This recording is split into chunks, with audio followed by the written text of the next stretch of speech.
The first game back after the break is a trip to Huddersfield, and to help us preview that one, Rich is going to join us now from the And He Takes That Chance podcast. Hi, Rich. How you doing? You all right? Yeah, good guys. Can you hear us okay? Yeah, no, absolutely. Perfect. Thanks for coming on. I mean, a 92nd minute winner for Hull Oh, last time out. That must have. We've been on the wrong end of those. We've been on the right end of those, and it's never great, is it? nah, but I mean, when you just kind of come part of the bus, we had three touches in the opposition box in 98 minutes of football yesterday. So, Ouch. unfortunately, if you're going to set up The like Darren that, Moore effect. yeah, if you're going to set up like that, you've got to get it done, aren't you? And it's really strange because obviously, I don't care whether someone's got 98% possession and 50 shots on target. If you lose in injury time, it still hurts. But, oh, mate, we're just dreadful. But, yeah, Huddersfield's we've got so many problems at the moment. I mean, yesterday we just set up not to lose. A lot of damage done. We played Leeds there 2-3 weeks ago and they were 4-0 up at half time. We were fearing 8 or 9. I think we took 3,500 fans. I'd say 1,500 left at half time. Never seen anything like it. People just piling out of the gates, didn't want to come back. And unfortunately, that's Darren Moore's gone into his shell then in the next two games. But we have, to be fair, we've got a limited squad anyway, but, you know, it's kind of just like damage limitation at the moment. So we played Watford the week after. Ideally, that would be a great one to get, because they're not obviously pulling up any trees. But, you know, we're down at the bare bones. We're talking bare bones. A guy called Kyle Udlin, but you've seen him 6'9", played Solly on Malls. He's like, honestly, it's unbelievable, you know. But the transfer window's been desperate. So, yeah, we just set up there. And then yesterday, I knew when I got my ticket, I knew what I was signing up for. Just backs to the wall, 5-4-1. To be fair, we frustrated them, but like we didn't trouble the keeper all afternoon. And to be fair, the goal were a bit unlucky, but it's just how it is at the moment for Huddersfield. And January can't come soon enough. The biggest problem that we've got is I think there's 8 or 9 games before then, so we're in big trouble. And so you think there'll be some players coming in? I was going to ask. I think it's one win in your last 10. What is it that's not clicking? Is it the manager and the setup, or is it injuries? What's not happening at the moment? Well, I think if you've got to look at last season, incredible. We were absolutely dead and buried when Matt Fodden left us. Obviously, Neil Warnock.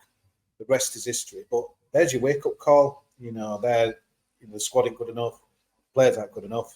We got out of the mire at the last minute.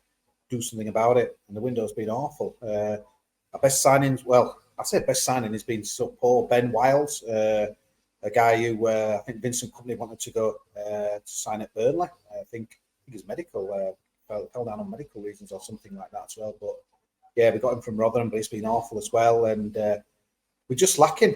We were quite solid, to be fair. And we've had under Darren Moore, we've had some beatings. We lost by 4 at Birmingham, 4 at Leeds, but I mean, when he sets us up like yesterday, but it's just goals win games. Obviously, when I watch you guys, threats all over the pitch, you know, goals galore, you know, just a matter of who we picks really, and that's what for us, it picks itself. So, yeah, real doom and gloom at the moment. And honestly, it's quite incredible that there's 3 teams worse than us. But thank God, Sheffield Wednesday, thank God, Rotherham.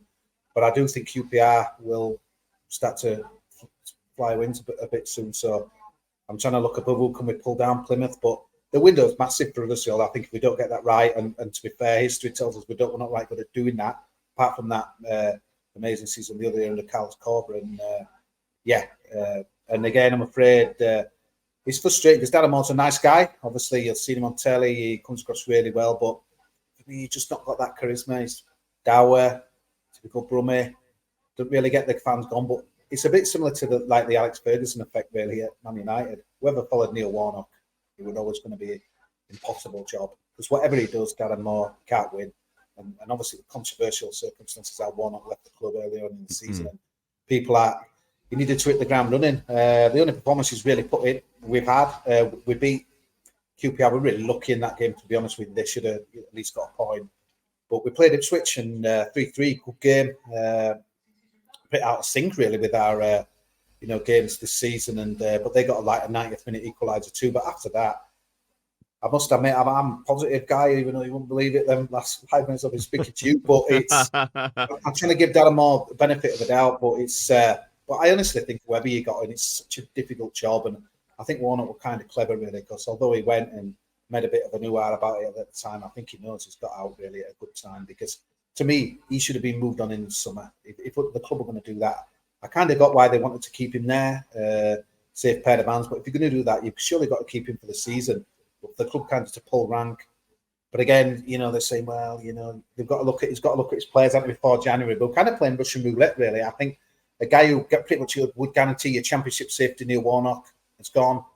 And you've given it to a guy now who's got such a tough job to do. But I can't emphasise enough. It's all about our January window. But unfortunately, January's still there. I don't want to wish my life away, but I haven't bought my Christmas presents yet. But it's, we need that to come quick. So just looking ahead to the Southampton game then, I guess it's going to be quite a defensive setup and just try and nullify the threat as best you can. Is that right? That's kind of like my taking from it. I think so. The only thing is there's one or two players back, probably that we'll have back, that players that maybe can hurt you. Someone like Josh Koroma, who's on his days, one of the best around really as well. Danny Water, is a bit of a stalwart really. He's been around a bit as well. He's been out long term but I wouldn't say like someone who you would fear, but all I'd say is that they're probably guys who would start.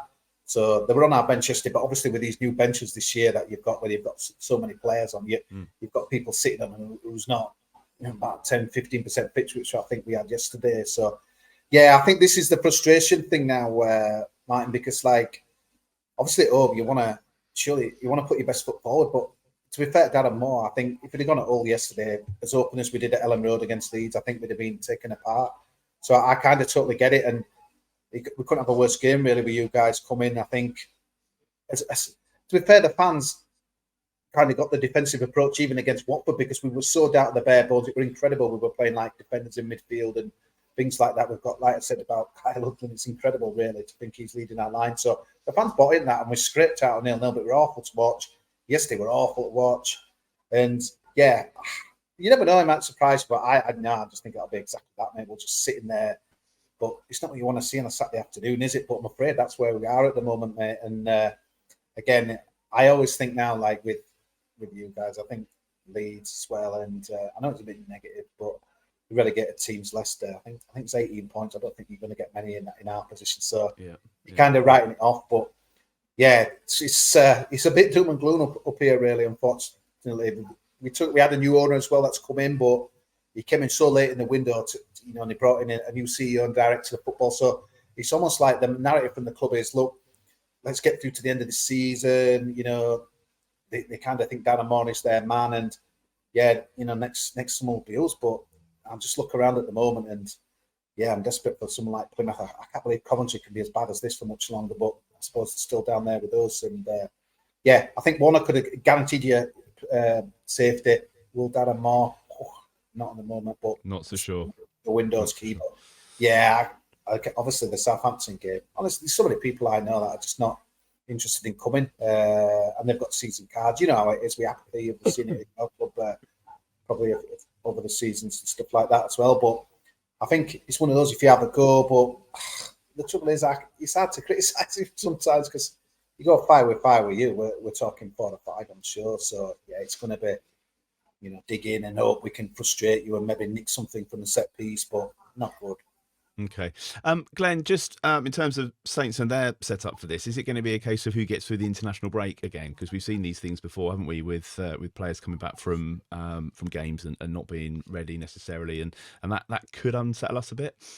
I don't know if anyone's like Charlie Alcaraz going to South America or anything like that in this. He is, he's going to South America. So he that might be the Poland squad, isn't he as well? Yep. Yeah. Well, Charlie Alcaraz, if he goes, that might be your answer on the Ross Stewart question. So he might come into the team. So it won't necessarily be a bad thing.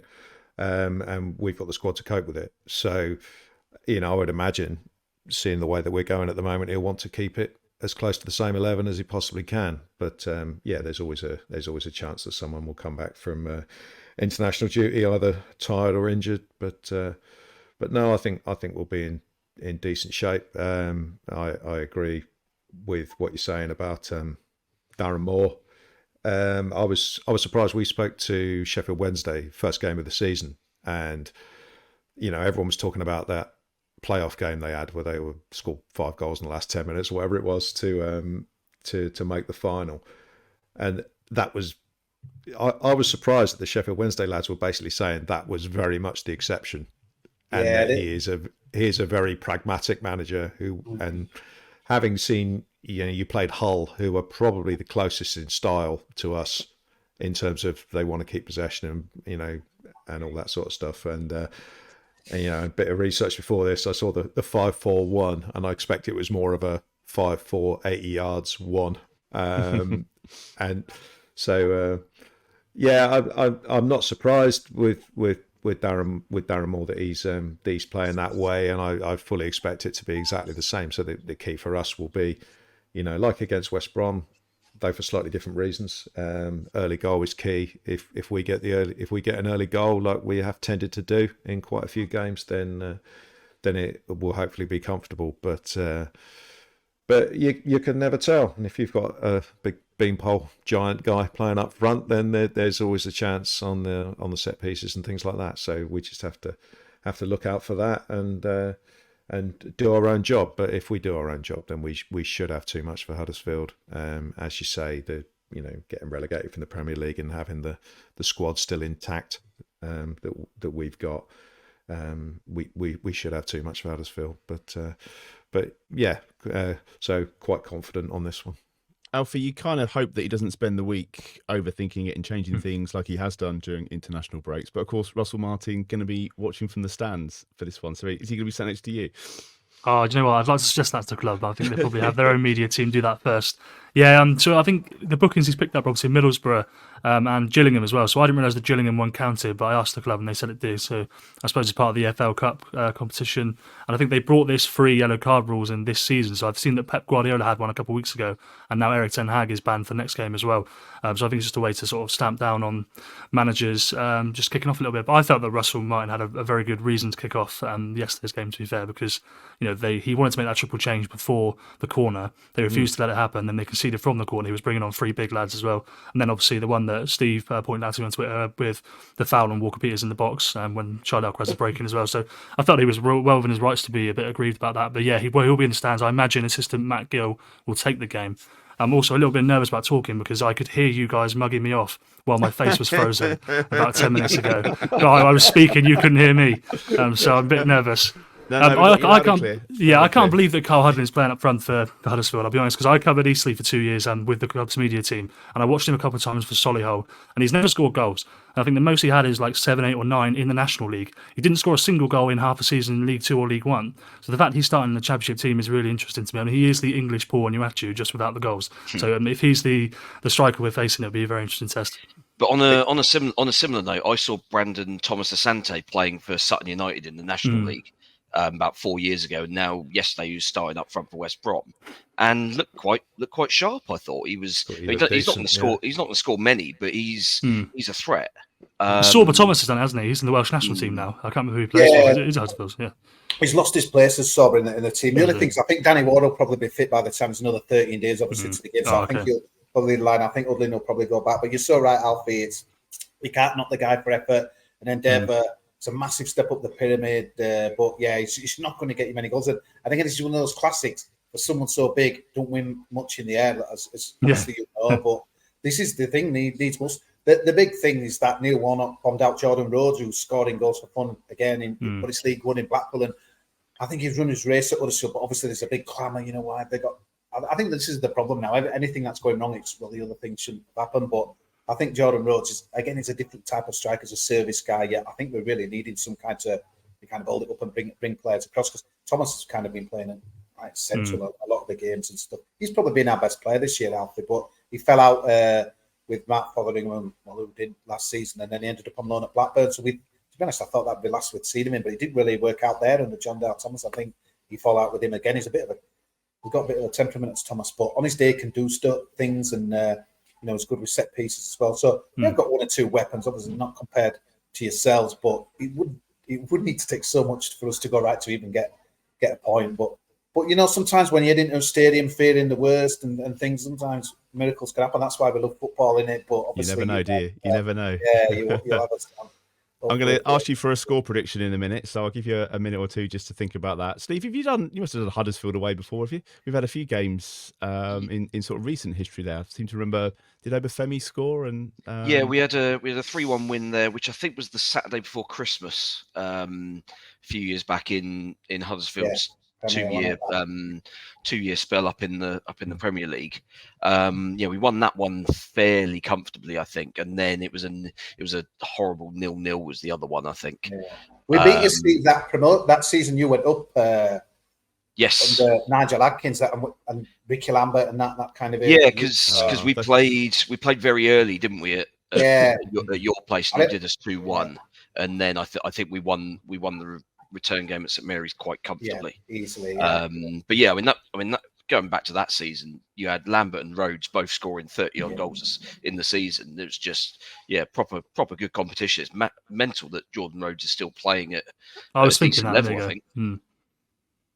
You'll get us all reminiscing and talking about the olden days. So score predictions. I mean, Alfie got his first 3-pointer this week since I think episode 233. We checked the records. It was since May with the 3-1 loss against Brighton. I think that was the last one. Yeah. I mean, that should tell you, Rich, how bad our predictions are and how we always get these wrong. So.